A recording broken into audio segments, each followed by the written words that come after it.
go back now to Ezekiel Elliott. He is reportedly continuing his holdout in Cabo. And yesterday, Stephen Jones said that Zeke needs to understand there's a, quote, real salary cap. TMZ also reported a new lawsuit that alleges that the Cowboys conspired with police to cover up a 2017 car crash involving Elliott. The other driver said he suffered serious injuries, but the police said it was just a minor accident. And he alleges that Cowboys running backs coach Brown showed up to the scene and told him, quote, we will take care of everything, but he hasn't received any money. So Shannon, how much should these off-the-field issues factor into Zeke's negotiations? For me, Skip, it shouldn't factor into it. Not at all. Not at all. You know why? Because his play on the field hadn't suffered. Skip, the Dallas Cowboys, Ezekiel Elliott. Wait, I got to cross that. Okay. Real quick.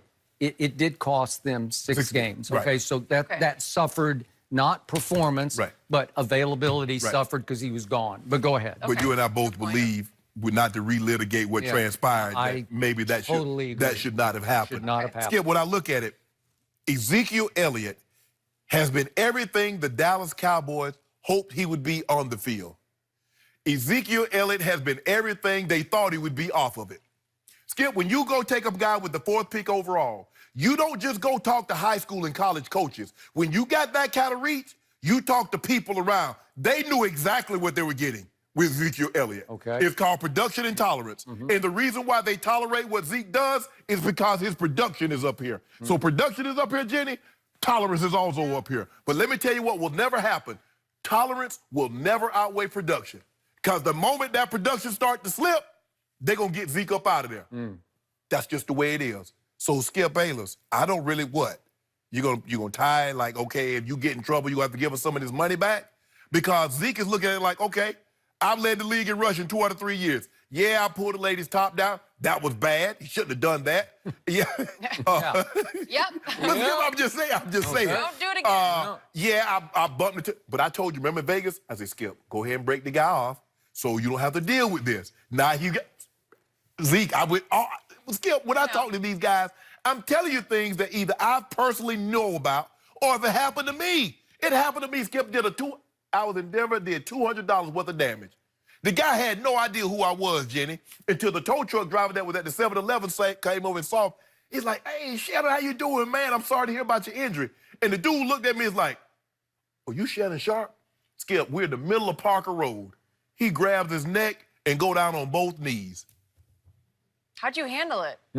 I let the insurance company handle it. And then he talking about he wanted 3 signed footballs and 2 jerseys. I said, kick rocks.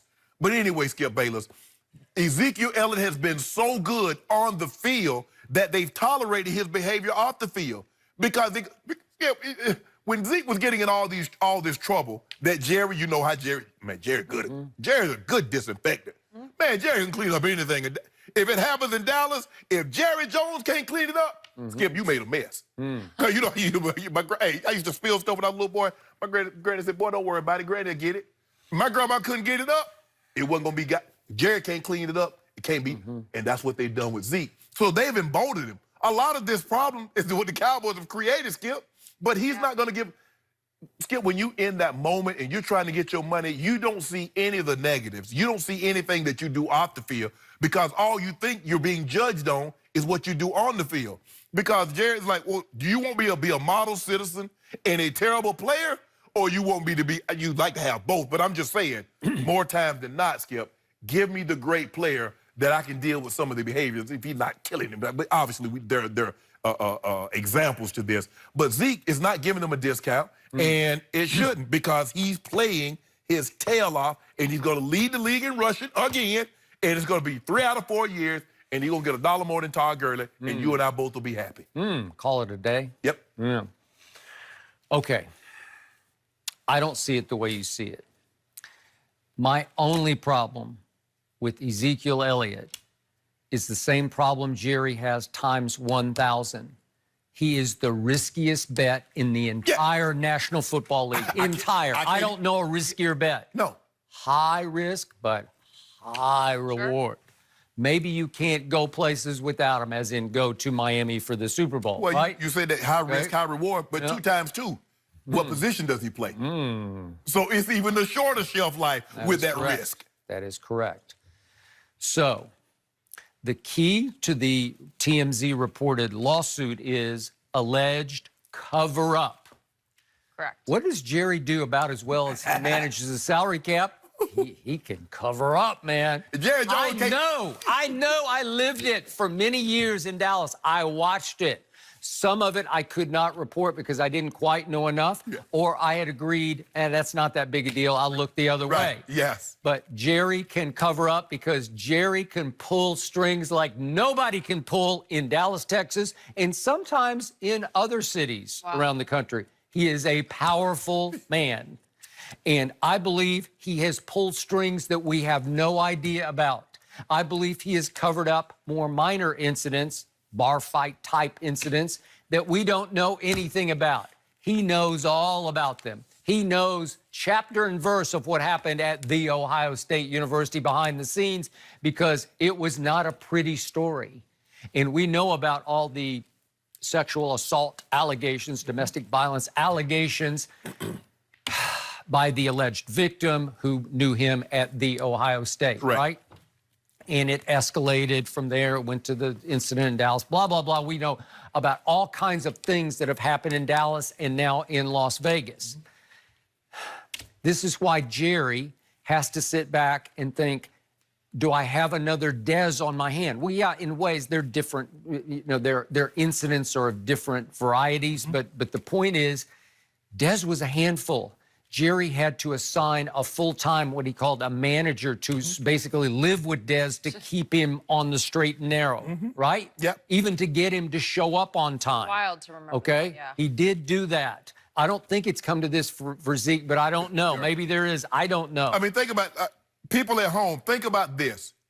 Your boss, to get you to show up to work in which you're being compensated for, they hire someone else to basically live with you or come by your house to wake you up and bring you to work. Let that sink in for just a second. Where they do that at? Well, as I just said, Ian Rappaport had reported, Dallas. But before he got his 5 years, $70 million, the police, according to NFL.com, had been called to Zeke's house 6 different times. To Dez's house. I'm sorry, to Dez's house, not to Zeke. To Dez's house. 6 different times. Yes. That's pre-contract. Right. And it kept on keeping on.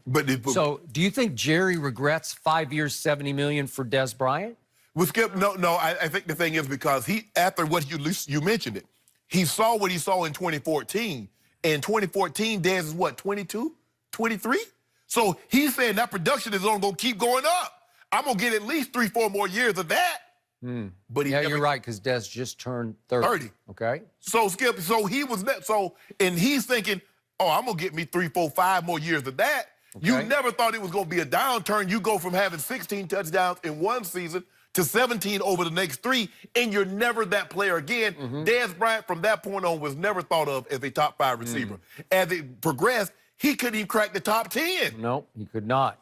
So I remember the fateful 2017 car accident involving Zeke, and it was his fault. He was at fault. We talked about it. We talked about it, and now the allegation is that he was hurt more than you thought, and he should have been in concussion protocol, and that was ahead of the Green Bay playoff game against Aaron Rodgers at Jerry World. Correct. When they had gone 3-13, and they were going to have home field advantage for the potential NFC Championship game, right? Right. Yes. Okay.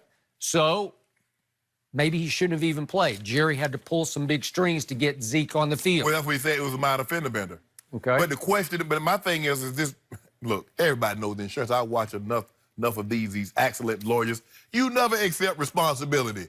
I don't care if you ran 15 red lights and hit 5 people. I ain't saying, no, it wasn't. No, I was not at fault. Because guess what? You say you're at fault thinking you're just going to fix the car. Now he got a back, now his neck, now his head hurt. And so now what you said, well, I admitted I was wrong, you signed up for a host of injuries that might last forever. Yeah. So now I didn't pay. Nope. Okay, I believe that Jerry is factoring in the high riskiness of Zeke into why he's trying to keep this down to a low roar, why he doesn't want to go way over Todd Gurley money, $45 million guaranteed, $14.4 million a year, because Zeke has proven to be too high risk off the field, and he did it again in Las Vegas recently, right? Yeah. It's not like he grew up and grew out of all this. But what seems to be the common denominator? Now, the allegations about the sexual assault notwithstanding, but from what we know, what seems to be the common denominator, Skip? If you at a bar, what did they do? What they serve at a bar? When you're in Vegas, what did it look like? It was in a Mardi Gras type weekend when he's on that rooftop with that female. Partying. What seems to be the common denominator? See, Skip, I believe the overriding thing, the reason why Jerry is hesitant, okay, I give you $45 million. Now, $45 million when Todd Gurley was 6, 7, 8 games, people like Todd Gurley was in the MVP conversation. Now people keep talking about he has arthritic knees. Jerry has to ask himself, I give you $45 million $1, what is that going to look like 2 years from now? Okay. Am I going to be like, what the hell did I get myself into? Okay. Of Dak, Amari, and Zeke, which contract has the highest probability of coming back to haunt you? Well, it's Zeke's contract, right? Yeah, okay, the position. It could just blow up right in your face. Just the position. Okay, just the position. Although he's been very durable at the position so far, high contact. Okay, now we get to the bottom line, the psychological ramifications of all the above. I told you yesterday, Jerry has gone way out of his way to try to keep this young man eligible. He has pulled strings. Publicly, privately, he has fought for him. He has maybe even overly defended him. He has put Jerry's reputation on the line with the league to fight for Ezekiel Elliott. And I know Jerry well enough to know that when Zeke didn't show for the first day of camp, it stung him because his reaction was, Bro, I went to all these links for this kid, and now this is the way he pays me back? I hear that. Not only that, but he insults me he goes to Cabo during his holdout? Yeah, you know. Okay. Cabo's. My name is Luca. You know. You ain't have no problem when he was suspended 6 games and he came back in tip-top shape. He was in better shape when he came back from Cabo than when he showed up for training camp. Remember how you was talking about like he got a little double chin and like Zeke put on some weight? I agree, but now it comes across like, I'll just go on vacation while you guys are working your tails off out in that heat out in Oxford. Well, let me take that back, Skip. I think the contract that has the biggest ramification to come back to bite him would be Dak. Because if you give him that kind of money, Skip, I don't. Again, I believe in Dak more than you do. But you said the hardest position to find. So if you give a guy $100+ million, and then after a couple of years, you got to get up off him and go back into the market. You could argue. I'm just saying I believe in him more than you do. Yeah. I believe he can live up to his. I just don't. The truth is, I don't trust Zeke. I trust him on the field if you can get him on the field. I really trust him. Okay, but unfortunately, they don't play games 24 hours a day. Nope. So he got to go home. Okay. There are just so many layers to Zeke. We honestly have something new about the guy every day. Another guy that we like to talk about around here, Big Ben. Are we going to see a new Big Ben this season? We'll tell you what he's saying next.